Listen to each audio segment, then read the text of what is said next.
Okay, now next, let's see next one. So that I have described in previous video only. The ancient period, prehistory and history.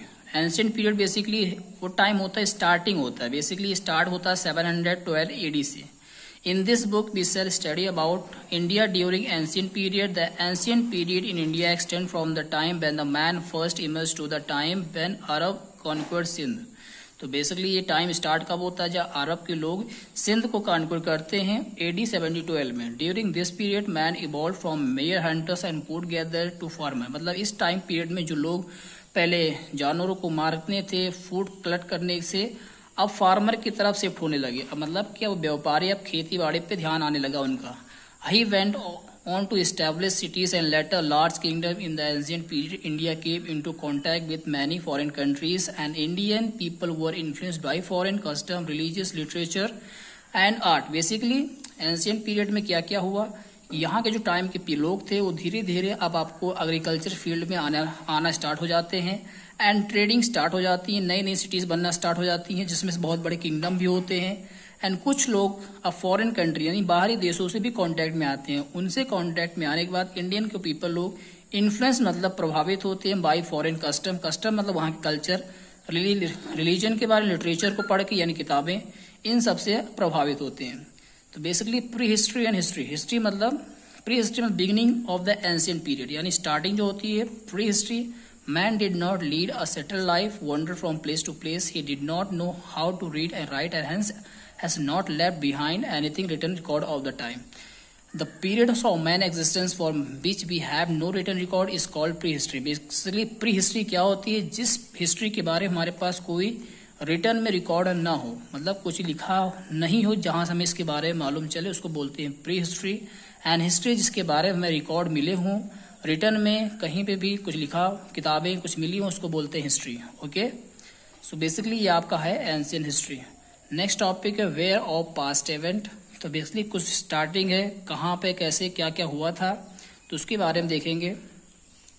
While describing event of the ancient period, the historian has to identify the location where they took place. This often become difficult because these things like the course of river, the name of place, territorial boundary, etc. change with time. You can see some of the river of northwestern India.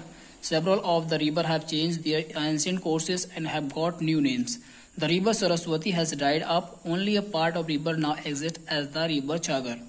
Okay, तो basically क्या चीजें कहाँ से होती हैं, boundary lines कैसी होती है, इसके बारे में मालूम होना चाहिए. लेकिन टाइम के साथ बाउंड्री लाइन चेंज होती गई. जो रिवर्स फ्लो करती थी वो भी अपना रास्ता बदलती भी गई और कुछ रिवर्स होती जो कि थोड़ा सा टाइम के पीरियड के साथ सूखने लगी. जिसमें से एक सरस्वती रिवर है जो कि सूख चुकी है. कुछ पार्ट्स ऑफ रिवर एग्जिस्ट करती है जैसे रिवर छागर. The ancient Indian ideas about India's location was quite different from ours. They believe that earth has flat with a golden mountain called Meru at the center. जो basically उस समय के लोग क्या मानते थे, जो का आपका अर्थ सेंटर थोड़ा फ्लैट है, उसका रीजन बताते थे ड्यू टू गोल्डन माउंटेन जैसे Meru at the centre. Meru was surrounded by vast ocean which has several island continent including Jambudvipa India. Actually जो हमारा इंडिया है उसको स्टार्टिंग में आइलैंड के नाम से जाना जाता था जिसका नाम था Jambudvipa. Okay, Which was the known as Bharatvarsha यानी भारतवर्ष एक नाम था, was supposedly situated in Jambudvipa.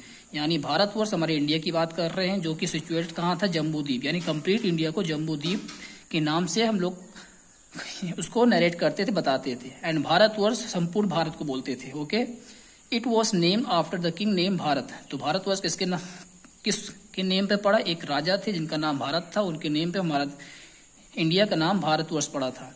वर्ष मतलब लोगों का. The tribe consisting of his descendant also known as Bharat. As to this day India is known as Bharatvarsha और भारत.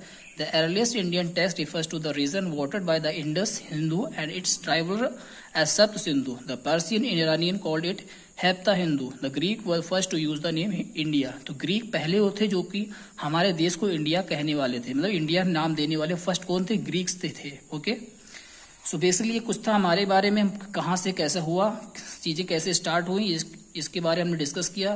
तो लास्ट देखते हैं. The ancient Indian text sometime refers to the region lying between the Himalayas and the Vindhyas and extending from the western coast of the eastern coast as अन्नवर्थ मतलब दूसरे देश साम्राज्य की बात कर रहे हैं। ओके, नेक्स्ट है सोर्सेस ऑफ हिस्ट्री। हम वेरियस सोर्सेस ऑफ हिस्ट्री कहाँ से मिलती है, हमें किस तरह से मालूम चलता है कि ये चीजें थी या नहीं थी।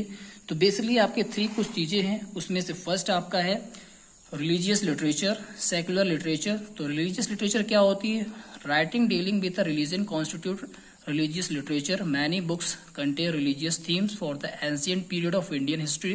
The Vedas, the Ramayana and Mahabharata, the Gita and Puran and the Jatak tales are the rich source of information. And secular literature क्या होती है, ये ऐसी लिटरेचर है जो कि रिलीजियस से नॉट मतलब उनसे मतलब नहीं होती।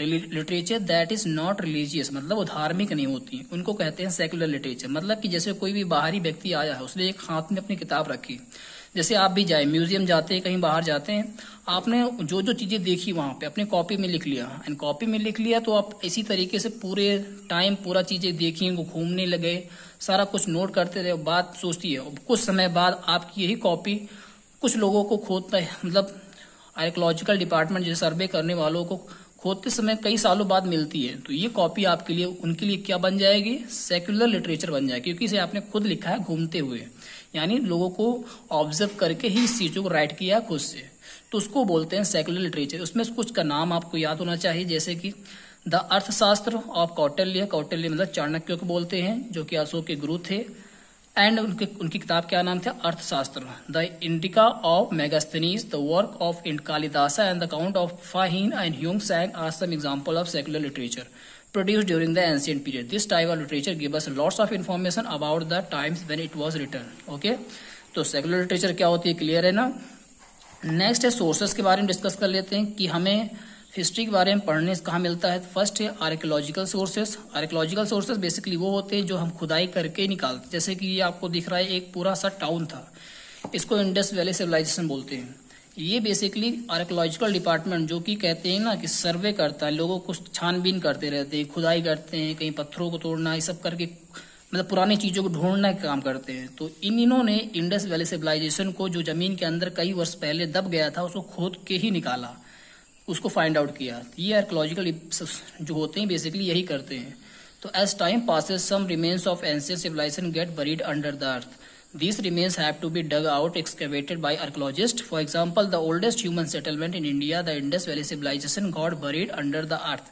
बेसिकली कुछ समय होता है ना कि टाइम के साथ कुछ चीजें जमीन में दब जाती हैं, तो आर्कियोलॉजिकल डिपार्टमेंट क्या होता है, इन चीजों को खोद के जमीन से निकालते हैं, फाइंड आउट करते हैं इनके बारे में। उसमें से था एक हमारे इंडिया का द इंडस वैली सिविलाइजेशन, सबसे पहली ओल्डेस्ट ह्यूमन सेटलमेंट जहां पे लोग बसे थे वो था इंडस वैली सिविलाइजेशन। उसको जमीन से खोद के ये आर्कियोलॉजिकल जो आपके आर्कियोलॉजिस्ट थे उन्होंने फाइंड आउट किया था। This excavation revealed many materials remain such which have helped historian to reconstruct the history of this period. Archaeological sources are of three kinds. इनके भी sources हैं, जो एक होता है inscription, monuments and object. Inscription basically वो होता है जो किसी पत्थरों पे कुछ लिख दिया जाता है, जैसे आप देख रहे हैं एक स्टोन है, इसके स्टोन पे कुछ लिखा गया, कुछ पिक्चर बनाई गई, इसको बोलते हैं इंस्क्रिप्शन। इंस्क्रिप्शन मतलब कि किसी स्टोन्स पे आप कर्व करके और राइट करना, इसको बोलते हैं इंस्क्रिप्शन।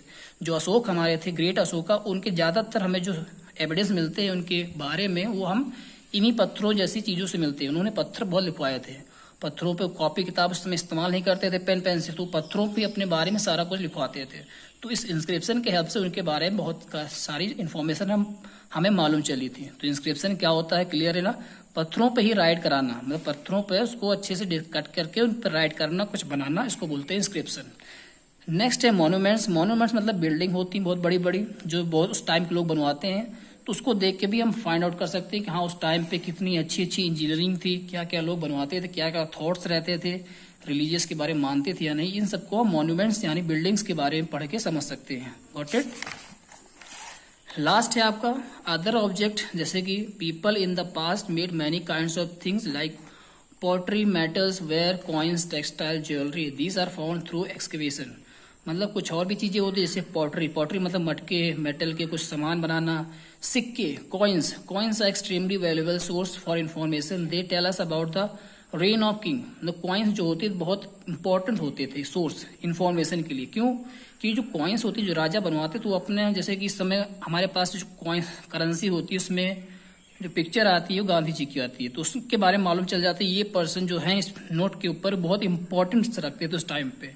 अगर हमें कॉइन्स मिलती है तो हम समझ सकते हैं जो जिस पर्सन की कॉइन्स के ऊपर पिक्चर होगी समझ जाएंगे उस टाइम के पीरियड में इनकी काफी इंपॉर्टेंस थी, इन्होंने काफी कुछ किया था, इस वजह से इनकी कॉइन्स ने अपने पिक्चर के ऊपर इन्होंने बनाई है। So the economic of earlier time, the extent of Kings enemy and about trade with other land. इससे हमें पता चल जाता है कॉइन से कि हाँ ये किंग का ट्रेडिंग कहाँ कहाँ होती थी, दूसरी कंट्रीज से इनका संपर्क था या नहीं। जैसे कि अगर हम ट्रेडिंग यानी व्यापार करेंगे तो वहां पे भी अपने सिक्के जाएंगे, उस कंट्री में हमारे कॉइन्स मिलेंगे, तो इससे मालूम चल जाएगा उस समय के लोग भी ट्रेडिंग किया करते थे। Okay, and throw light on the art and religion of earlier time, coins during excavation हर are displayed in various museum all over the world. जैसा कि आपने म्यूजियम में देखा कई तरह के कॉइन्स आपको डिस्प्ले करके नजर दिखाए जाते हैं, वहां पे रखे हुए होते हैं वेरियस टाइप्स ऑफ कॉइन्स, ये आपके म्यूजियम में आपको मिलेंगे। History is fascinating subject to learn, it is story of mankind, like all good stories it has comedy, tragedy, emotion and drama, excitement and mystery. What makes it even more fascinating is that it is all about the character of history were all flesh and blood once upon a time. Okay, so that's the end of your chapter. I hope you have clear all the topics very well. So next अगर कोई भी doubt आता है इन questions को दोबारा read करना and फिर से रीड करिए चैप्टर को, आपको इन क्वेश्चंस का आंसर मिल जाएगा। आई होप आपको ऑलमोस्ट सारे क्वेश्चंस का आंसर मिल गया होगा इस चैप्टर को या इन वीडियोस को देखने के बाद। Alright, so let's end this chapter.